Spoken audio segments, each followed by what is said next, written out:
Well, hi there, you! Welcome back to To Read or Not to Read. I am so happy that I'm back doing review videos, and today I am going to review I Am Not a Serial Killer by Dan Wells. So, if you haven't been following my blog, which I have been much more active on lately, I have started doing content rating, a sort of movie-style rating to let people know the kind of content that's in a book and like what general audience I would recommend it to. This book I would rate at PG-16 because it does have disturbing content and images, some violence, thematic elements involving serial killers and death, and it has kind of a dark tone, so I would definitely only recommend this for mature readers. Well, right off the bat, there is one big bonus about this book. Despite the PG-16 rating, there is next to no swearing. I think there was maybe one damn in the entire book.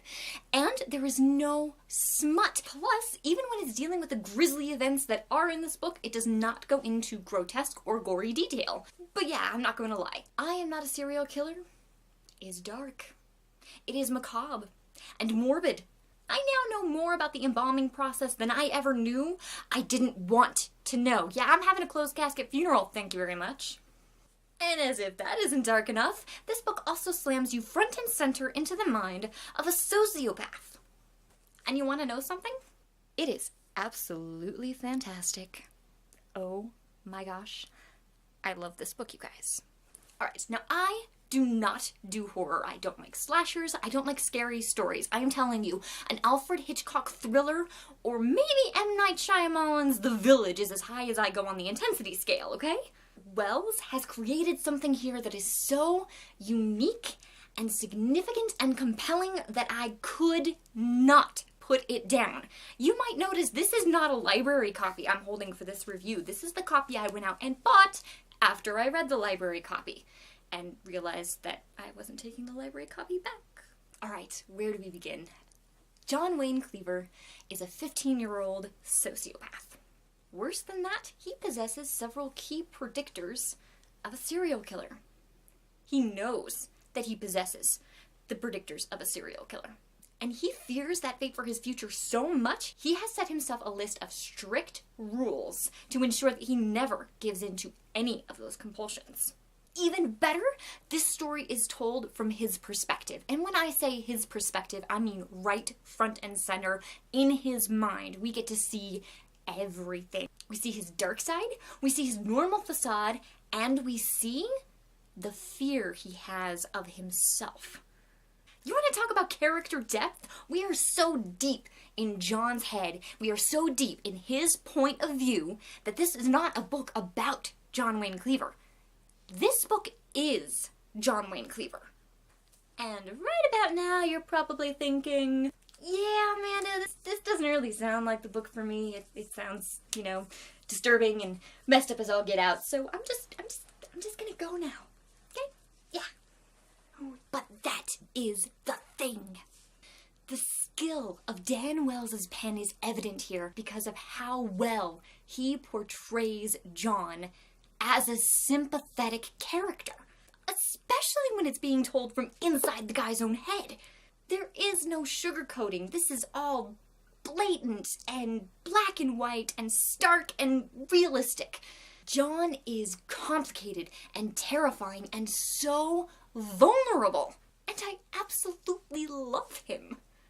He is at once the hero and the antagonist of the story because he wants to do the right thing, but in order to do the right thing, he feels that he has to rely a little bit on his dark side, which is a really, really, really bad thing.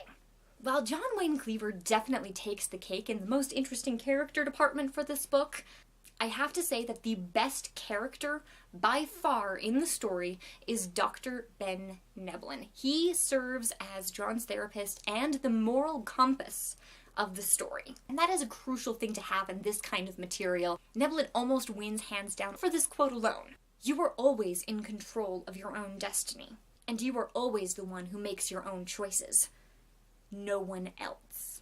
Truer words were never spoken, and when you're dealing with material as dark and heavy as this, it is important, nay, vital, to make such a brutal and blatant distinction as to who must stand responsible for the reprehensible actions not only in this book, but in the reality beyond it. And that is why I love this book. Just so we're clear, as much as I've been going off about character and narration, the plot is just as good. I mean, there are literally no downsides to this book for me. This is an amazing book. And Wells also manages a good balance between John's own removed emotions and the gravity and reverence with which the other characters treat those same events, that he still manages to make the book as a whole respectable. And as only the truly great writers, Wells manages to use every instance of that difference as a building block for John's character depth and development intertwined with the plot details. How many times do I have to proclaim my love of all things character? I Am Not a Serial Killer is unique, raw, challenging, and beautifully written.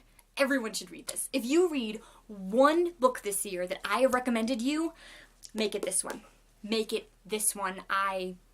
This book, I Am Not a Serial Killer, by Dan Wells, gets 5 out of 5 stars from me. I mean, I have no complaints about this book. I love every single thing about it. And you know what? The rest of them are pretty good too. That is all from me. Welcome back to Read or Not to Read. And hey, thank you for being here. I can't wait to share more videos with you, and I will see you guys later. All right, Amanda out.